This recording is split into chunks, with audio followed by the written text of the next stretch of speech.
မိသားစုတို့စုမှာအဖို့ဖြစ်သူကသူ့ရဲ့မိကိုသိချစ်လို့ဆိုပြီးတော့အိမ်ခန့်တစ်ခန့်ကိုအပိပံပေးခဲ့ပါတယ်။တက်တဲ့တွေနဲ့စာချုပ်စာတမ်းလည်းတိတိကျကျချုပ်ခဲ့ပါတယ်။ဒါပေမဲ့အဖို့လဲကွယ်လွန်သွားရောအဲ့ဒီမြေတံနဲ့ပေးခဲ့တဲ့စာချုပ်ကြီးကပြစ်သွားတဲ့စာချုပ်ဖြစ်သွားခဲ့ပါတယ်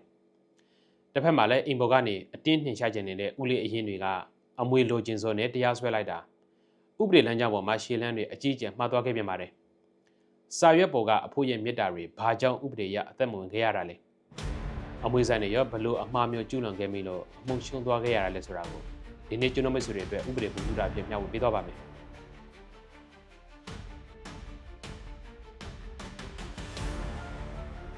ဒီဇလန်ရဲ့မူရင်းစင်ထုံးကတော့1994ခုနှစ်မြန်မာနိုင်ငံတရားစီရင်ထုံးဥမပတိနဲ့ဥဘီစနစ်ပါနှင့်တရားမအထူးအယူခံမှုစီရင်ထုံးဖြစ်ပါတယ်။အမှုရဲ့ဇလန်လေးကကြောက်တကားမျိုးစာတိုက်ရက်ွက်မှာရှိတဲ့မြေနဲ့အိမ်ကနေစတင်ပါတယ်။အဲ့ဒီဥပစာကိုဟိန္ဒူဘာသာဝင်ဖြစ်သူဒူဘယ်ရီကပိုင်ဆိုင်ပါတယ်။အမှုမှာတရားစွဲဆိုသူတရားလိုနှစ်ဦးဖြစ်တဲ့ဥဘီစနစ်နဲ့ရန်လာတော့ကပိုင်ရှင်ဒူဘယ်ရီရဲ့သားတွေဖြစ်ပြီးတော့တရားပြန်ဥမပတိကတော့ဒူဘယ်ရီရဲ့သားအကြီးဆုံးဖြစ်သူရန်နဲ့ရဲ့သားဖြစ်ပါတယ်။ရှင်းရပြရင်ဦးလေးတွေကတူဖြစ်သူကိုတရားစွဲဆိုတဲ့အမှုပဲဖြစ်ပါတယ်။ပိုင်ရှင်ဖြစ်သူဒူဘယ်ရီဟာ1980ခုနှစ်မှာကွယ်လွန်သွားခဲ့ပါတယ်။သူမကွယ်လွန်ခင်မှာအရှင်ဖြစ်အင်ရဲ့ရှင်းရင်းခန်းကိုမြေဖြစ်သူဥမပတိကိုနေထိုင်ခွင့်ပြုခဲ့ပြီးတော့မှတ်ပုံမတင်ထားတဲ့စာချုပ်တစ်ခုနဲ့လွှဲပြောင်းပေးခဲ့ပါတယ်။ဒူဘယ်ရီကွယ်လွန်သွားတဲ့အခါမှာတော့တာနှစ်ယောက်ဖြစ်တဲ့ဒီလိုတွေကဒီဥပစာကိုသူတို့သာအမွေဆက်ခံပိုင်ဆိုင်နေဆိုပြီးတော့မွေးဟကျင်ညာစာချုပ်ကိုလုပ်ခဲ့ကြပါတယ်။ပြီးတော့အိမ်မှာနေနေတဲ့မြေဖြစ်သူတရပြန်ကိုအိမ်ပေါ်ကနေဆင်းပေးဖို့နဲ့အိမ်ကိုလက်ရောက်ပေးအပ်ဖို့တရားစွဲဆိုခဲ့ပါတယ်။ဒီအခါမှာတရပြန်ဖြစ်သူမြေကသူ့အဖို့ကိုယ်တိုင်သူ့ကိုအပြစ်ပန်လွှဲပေးကြတာဖြစ်လို့ဖယ်ပေးစရာမလိုဘူးဆိုပြီးတော့ခြေပခဲ့ပါတယ်။ဒီနေရာမှာဥပဒေအရစဉ်းစားစရာအချက်နှစ်ချက်ထွက်ပေါ်လာပါတယ်။ပထမချက်ကတော့အပေးစာချုပ်ကိစ္စပါ။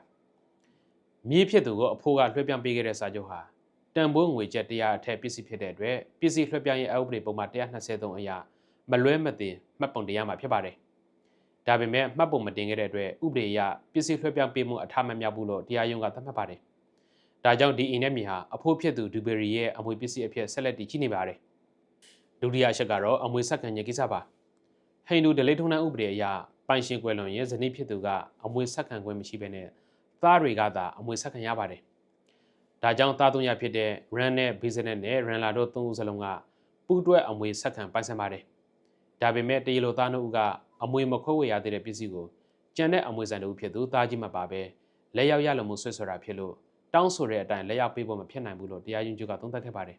။အရေးကြီးဆုံးဥပဒေအချက်အနေနဲ့တရားပြန်မြေဖြစ်သူကပစ္စည်းလွှဲပြောင်းရေးအဥပဒေပုံမှန်53ကကြီးအရသူ့မှာအကာအကွယ်ရခွင့်ရှိတယ်လို့ဆိုလာပါတယ်။ဒါနဲ့ပတ်သက်ပြီးတော့တရားရုံးချုပ်ကပုံမှန်53ကကြီးရဲ့အကာအကွယ်ကိုရဖို့ဆိုရင်အချက်5ချက်နဲ့ပြည့်စုံရမယ်လို့လမ်းညွှန်ဆုံးဖြတ်ခဲ့ပါတယ်။ပထမချက်ကတော့အရှင်းပြပစ္စည်းကိုပိုင်ရှင်ကတရားပြန်ကိုအဖို့စာနဲ့လွှဲပြောင်းတာဖြစ်ရပါမယ်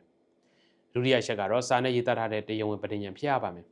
။တတိယအချက်ကတော့ပဋိညာဉ်စာချုပ်ကိုပိုင်ရှင်ကဖြစ်စေကိုယ်စားလှယ်ကဖြစ်စေလက်မှတ်ရေးထိုးရပါမယ်။စတုတ္ထချက်ကတော့ပဋိညာဉ်ကိုတစိမ့်တဒေသဆောင်ရွက်တဲ့အနေနဲ့တရားပြန်ဟာပစ္စည်းကိုလက်ရှိရယူထားပါမယ်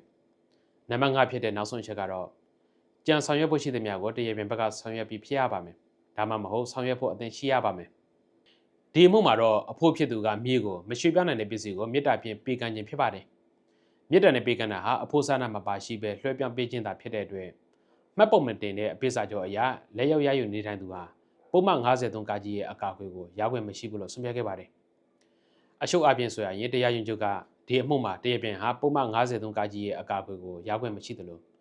ုတရားလိုနှစ်ဦးကလည်းအမွေမခွဲဝေရသေးတဲ့ပူးတွဲပိုင်ပစ္စည်းကိုလက်ရောက်ရလို့မဆွဲခွင့်မရှိဘူးဆိုပြီးတော့အာယွန်တွေရဲ့အနန္တီတွေကိုပယ်ဖျက်ပြီးတော့တရားလိုတွေရဲ့အမှုကိုပါလိုက်ပါတယ်။ဒီအမှုကနေကျွန်တော်မိတ်ဆွေတွေမှတ်သားထားမယ်အဓိကသင်ခန်းစာကတော့3ချက်ရှိပါတယ်။ပထမချက်ကတော့တန်ဖိုးငွေကျပ်3သိန်းနဲ့အထက်ရှိတဲ့မရွှေ့ပြောင်းနိုင်တဲ့ပစ္စည်းဖြစ်တဲ့အင်ချမ်မီကိုပေးကမ်းလွှဲပြောင်းရမှာပစ္စည်းလွှဲပြောင်းရေးအဥပဒေနဲ့အညီမှတ်ပုံတင်စာချုပ်ပြုလုပ်ဖို့မလွဲမသွေလိုအပ်ပါတယ်။မိသားစုဝင်အရှင်ချင်းယုံကြည်မှုနဲ့မှတ်ပုံမတင်ပဲနဲ့အယက်ကတိစာချုပ်နဲ့သာလွှဲပြောင်းထားမယ်ဆိုရင်ဥပဒေအရအထမမြောက်ပဲနဲ့အခွင့်အရေးလဲဆုံးရှုံးသွားနိုင်ပါတယ်။ဒုတိယအချက်ကတော့ပစ္စည်းလွှဲပြောင်းရေးအဥပဒေပုံမှ53ကကြီးရဲ့အကာအကွယ်ကိုရယူခြင်းအဖို့စာနာပါတဲ့ပဋိညာဉ်ဖြစ်ဖို့လိုအပ်ပါတယ်။မြစ်တာပြပေးကမ်းခြင်းဟာအဖို့စာနာပေးရှိခြင်းမပါဝင်တဲ့အတွက်မှတ်ပုံမတင်ထားတဲ့အပေးစာချုပ်နဲ့လက်ရောက်ရယူနေထိုင်သူတွေဟာပုံမှန်53ကကြီးရဲ့အကာအကွယ်ကိုရပိုင်ခွင့်မရှိဘူးဆိုတာကိုသတိပြုရပါမယ်။တတိယအချက်ကတော့အမွေခွဲဝေခြင်းမပြုရသေးတဲ့ပူးတွဲပိုင်အမွေဆိုင်ပစ္စည်းဖြစ်နေရင်ဘယ်သူကဘယ်အစိပ်ပိုင်းကိုရရှိကြောင်းမပေါ်ပေါက်တဲ့အတွက်ကြောင့် အမွေဆိုင်အားလုံးမှာပါဝင်ပဲပစ္စည်းကိုလက်ရောက်ရလို့မှုဆွဲဆွဲနိုင်မှာမဟုတ်ပါဘူးဒီအမှုမှာဆိုရင်လည်းအမွေဆိုင်အားလုံးမှာပါပဲညီကို2ယောက်တည်းကပစ္စည်းလက်ရောက်ရလို့မှုဆွဲဆိုတာဖြစ်လို့အမှုရှုံးနှင်းခဲ့ရတာဖြစ်ပါတယ်ကဲဒီနေ့ဗီဒီယိုလေးကတော့ဒီလောက်ပါပဲဒီဗီဒီယိုကနေကျွန်တော်ရဲ့မိတ်ဆွေတွေအကျိုးတစုံတရာရလိုက်မယ်လို့မျှော်လင့်ပါတယ်အကျိုးရှိတယ်ဆိုရင်လည်းကွန်မန့်မှာရေးသွားပေးခဲ့ကြပါအောင်အားလုံးကိုကျေးဇူးတင်ပါတယ်မင်္ဂလာရှိတဲ့နေ့ရက်လေးဖြစ်ကြပါစေ